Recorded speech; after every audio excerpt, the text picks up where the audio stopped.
गति गति तू अपाया। जय जय भैरवी असुर भयानी।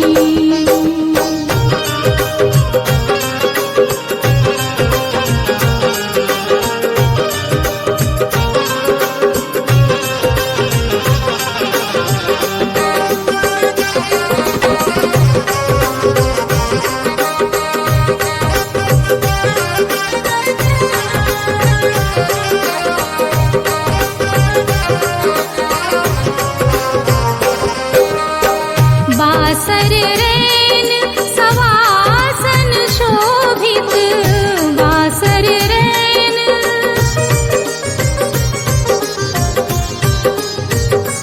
ओ बासर रैन सवासन शोभित। चरण चंद्र मणि चूड़ा, कतुक दैत्य मारी मुँह मेलल। कतुक दैत्य मारी मुँह मेलल। कतौ गिले करु कूड़ा। जय जय भैरवी असुर भयावनी।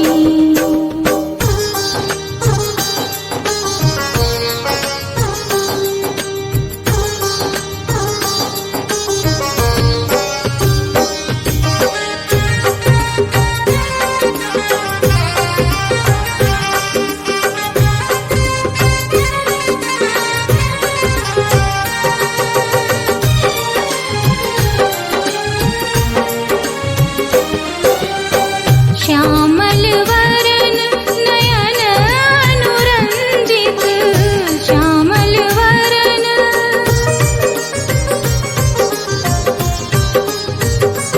ओ श्यामल वरन नयन अनुरंजित। जलध जोग फूल खोका, कट कट विकट ओठ पुट पाड़री।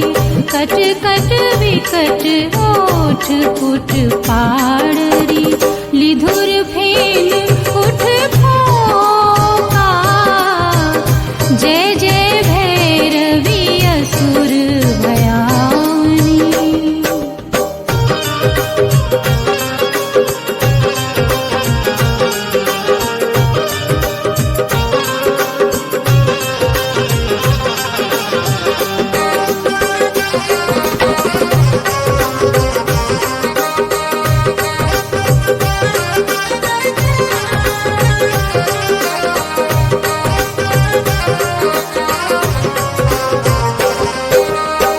घन घन घनन घुघुर कटि बाजय, घन घन घनन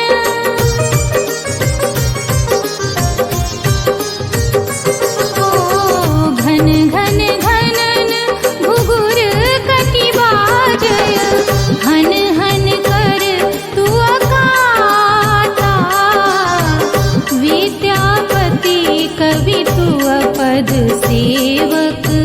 विद्यापति कवि तू अपद सेवक।